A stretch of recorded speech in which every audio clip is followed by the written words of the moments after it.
السلام علیکم ورحمۃ اللہ وبرکاتہ۔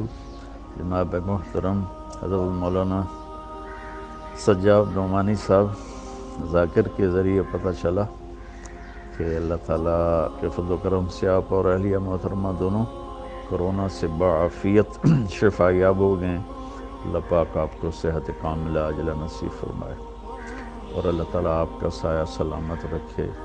آپ امت کے لیے ایک سرمایہ ہیں۔ دوسری گزارش تھی کہ آپ کا کلپ مجھے پہنچا ہے جس میں آپ نے ایک شادی پر تبصرہ کیا ہے کہ 200 کروڑ کی شادی ہوئی ہے۔ میں آپ سے گزارش کروں گا، میرا میڈیا کے ساتھ سب سے زیادہ تعلق ہے، یہ دجال اور کذاب ہیں۔ میں نے بالکل جھوٹ بولا ہے۔ اس گھر سے میرا تعلق کوئی 28 سال پرانا ہے۔ جب یہ چھوٹے سے تاجر تھے تو میری اور ان کا تعلق ہوا، تبلیغ کے ذریعے سے ان کے یہ تبلیغ میں لگے جانا شروع کیا، تو اس سے آنا جانا تعلق محبت شروع سے رہا۔ ان کے والدہ کا جنازہ، والد کا جنازہ میں نے پڑھایا، تو اس تعلق کی وجہ سے میں نکاح پہ گیا تھا۔ میں نے ان سے پوچھا جب یہ خبر پھیلی کہ 200 کروڑ کی شادی، تو انہوں نے کہا مولانا ہماری صرف ٹوٹل 10 کروڑ اس پہ لگا ہے اور یہ بالکل بکواس ہے۔ ان کا بیٹا آگے میرے بھتیجے کا بہت قریبی دوست ہے۔ پھر یہ بھی خبر تھی کہ 10 لاکھ مولانا طارق جمیل کو نکاح کر دیا ہے۔ مولانا اس سے بڑا جھوٹ اور کیا ہوگا؟ پھر آپ نے ایک حدیث کوٹ کی، بیس الفقیر علی باب الامیر۔ اللہ کا شکر ہے، اللہ نے مجھے ایک اچھے گھر میں پیدا کیا۔ اللہ تعالیٰ مجھے بڑے بول سے بچائے، عجب سے بچائے، اللہ مجھے تکبر سے بچائے، تقابل سے بچائے۔ اللہ تعالیٰ نے ایک خوشحال زندگی عطا فرمائی۔ ہم جدی پشتی ذمہ دار ہیں اور اللہ نے اپنا فضل فرمایا کہ مجھے اس راستے پر پھیر لیا، اس کا کرم اور احسان ہے۔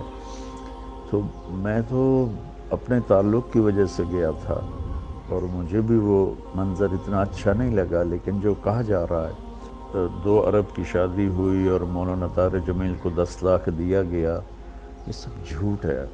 حضرت آپ میڈیا کی خبر پر کبھی کوئی تبصرہ نہ کیا کریں، کبھی کوئی کلپ ریکارڈ نہ کروایا کریں۔ یہ 95-99% جھوٹ بولتے ہیں۔ تو اس لیے مجھے تو ان محفلوں میں جانا ہوتا ہے۔ ہمارے اکابر میں شاید ہی کوئی طوائفوں کے پاس گیا ہو۔ مولانا میں طوائفوں کے محلے میں جاتا ہوں، میں ان میں 10 سال سے محنت کرتے کرتے کرتے یہاں تک لایا کہ میں نے ان کے وظیفے مقرر کیے اور ان سے برائی چھڑوائی۔ تو اللہ کے فضل و کرم سے مجھے تو مولانا ہر جگہ جانے میں کوئی عار نہیں ہے، چونکہ مجھے تو پیغام پہنچانا ہے۔ تو اگر میں طوائفوں کے پاس جا سکتا ہوں، مجھے کوئی اس میں عار نہیں، تو میں وہاں بھی جا سکتا ہوں۔ جب مجھے اللہ کی بات ہی کرنی ہوتی ہے اور کیا کرنا ہوتا ہے۔ تو اس لیے یہ ایک اختلاف رائے ہے، نہ کہ کوئی مخالفت ہے۔ میں اس سے اختلاف کرتا ہوں کہ ایسی محفلوں میں نہیں جانا چاہیے، بطور شریک نہیں جانا چاہیے، لیکن اگر آپ نے اللہ کی بات سنانی ہے تو ضرور جانا چاہیے۔ تو لیکن 10 لاکھ مجھے دیا، بالکل بکواس ہے۔ 200 کروڑ شادی پہ لگا، بالکل بکواس ہے۔ ہاں انہوں نے مجھے بتایا کہ 10 کروڑ لگایا ہے، اور وہ کھربوں پتی لوگ ہیں، 10 کروڑ ان کے لیے کیا مسئلہ ہے، لیکن بہرحال پھر بھی اسراف تو ہے۔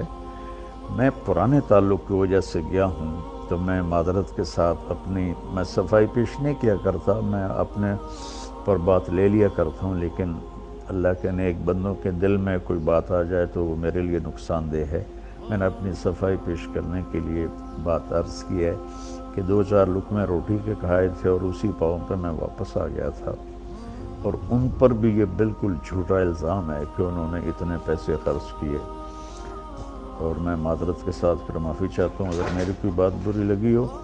میں نے کوئی کسی عجب کی وجہ سے یہ نہیں بتایا کہ میں طوائفوں کے پاس جاتا ہوں یا فلمی اداکارائیں ہیں وہاں جاتا ہوں، گلوکار ہیں، گانے والے، گانے والیاں، سب کے پاس میں جاتا ہوں، ان سے بات کرتا ہوں، تو ان کے بڑے اچھے نتائج ہیں۔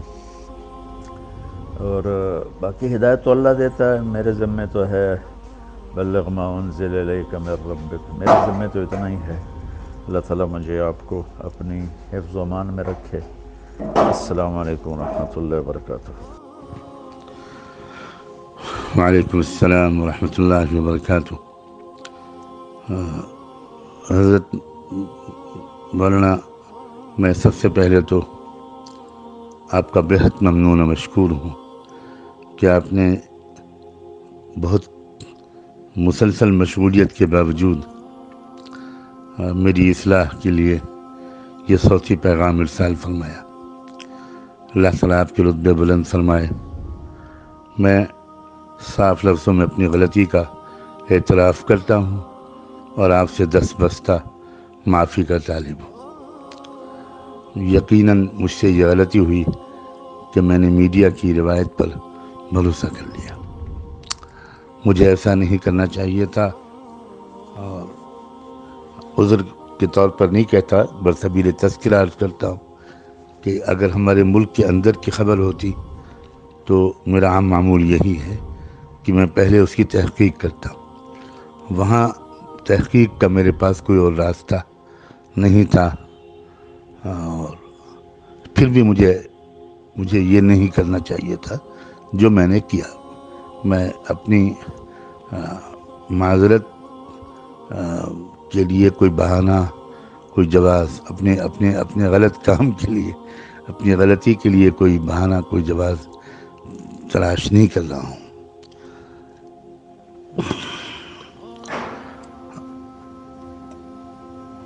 یہ بھی میں تذکرہ کر دوں کہ یہاں ہمارے ملک کی جو صورتحال ہے، حالات ہیں، اس میں ہم لوگوں کو بہت شرمندگی اس لیے بھی ہوتی ہے کہ یہاں کروڑوں کی تعداد میں، بلا مبالغہ کروڑوں کی تعداد ایسے غیر مسلموں کی ہے کہ جو کروڑ پتی ہیں، ارب پتی ہیں، کھرب پتی ہیں، مگر وہ ایسی تنظیموں سے وابستہ ہیں، تحریکوں سے وابستہ ہیں۔ ان کے اندر ایسا شعور، قومی شعور بیدار ہو گیا ہے کہ انہوں نے اس عہد نامے پر دستخط کیے ہیں، اور اس عہد کو نبھاتے ہیں کہ وہ اپنے بچوں کی شادیوں پر بہت کم رقم خرچ کریں گے۔ یقین بھی آنا مشکل ہے وہ انسان جو 5 کروڑ 10 کروڑ خرچ کر سکتا ہے، وہ بھی عام طور پر 4-5 لاکھ یا 10 لاکھ سے زیادہ خرچ نہیں کرتا، اور اس پر کڑی نگرانی بھی رکھی جاتی ہے۔ تنظیمیں اپنی ممبرشپ سے ایسے شخص کو نکال دیتی ہیں، اس کا سماجی مقاطعہ، بائیکاٹ کیا جاتا ہے، اور وہ لوگ اپنی وسائل کو قومی تحریکوں کی مضبوطی میں خرچ کر رہے ہیں۔ میں براہ راست واقف ہوں ان تحریکوں سے، ان میں لگے ہوئے لوگوں سے، بعض وقت ان کے قائدین سے میرا ملنا جلنا ہوتا ہے، اور دعوتی مقاصد سے اور ملک کی فضا کو زیادہ بگڑنے سے بچانے وغیرہ کے مقاصد سے میں ان سے کبھی کبھی ملتا ہوں۔ تو یہ باتیں مجھے اندر سے معلوم ہوتی ہیں کہ اس قوم کے اندر، بہت بڑے بڑے سرمایہ داروں کے اندر یہ شعور بیدار ہو گیا ہے کہ ہمیں ان رقموں کو اپنی قوم کی مضبوطی میں استعمال کرنا ہے، اور یہی وجہ ہے کہ وہ کہاں سے کہاں پہنچ گئے۔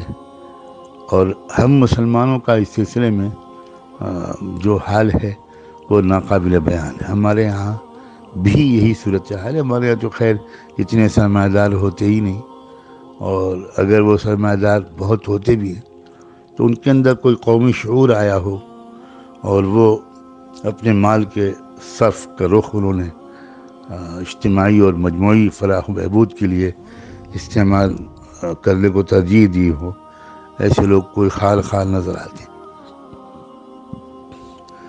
اب میرا چونکہ رابطہ رہتا ہے، تو جب وہ خبر آئی تو مجھ پر یلغار ہوئی، اور دونوں طرف سے ہوئی، مسلمانوں کی طرف سے بھی ہوئی، اور اس کی ایک وجہ یہ بھی ہے کہ میں شاید اب تک تقریباً چند سو نہیں بلکہ چند ہزار لوگوں کو اپنی اصلاح کے لیے آپ کے بیانات کے سننے کی طرف باصرار متوجہ کر چکا۔ اکثر میں لوگوں کو متوجہ کرتا ہوں کہ وہ آپ کے بیانات کو پابندی سے سنیں، انشاءاللہ ان کی زندگی میں تبدیلی آئے گی۔ ایسے بہت سے مسلمانوں نے بھی مجھے فون کیا، احتجاج کیا، اپنی حیرت و استعجاب کا اظہار کیا، اور بہت سے غیر مسلموں نے بھی مجھے فون کیا اور اپنے تعجب کا اور ناپسندیدگی کا اظہار کیا۔ تو بس وہ فوری طور پر ایک تاثر تھا اور میں نے وہ گفتگو نشر کر دی، لیکن اب میں بڑی حد تک شرمندگی محسوس کر رہا ہوں، اور آپ کی طبیعت میں تقدر آئے یا آپ کے بارے میں کوئی بات کہوں میں، تو یہ تو مجھے بہت ہی زیادہ بہت دکھ ہو رہا ہے محسوس کر کے کہ میں کیسے اس کی تلافی کروں۔ بہرحال فی الحال تو میں آپ سے معافی کا طالب ہوں اور آپ کی دعاؤں کا، محبتوں کا محتاج ہوں۔ بلا شبہ رائے الگ الگ ہوتی ہے، ذوق الگ الگ ہوتا ہے، اور ہر رائے کی اور ذوق کی بڑی حد تک گنجائش بھی ہوتی ہے۔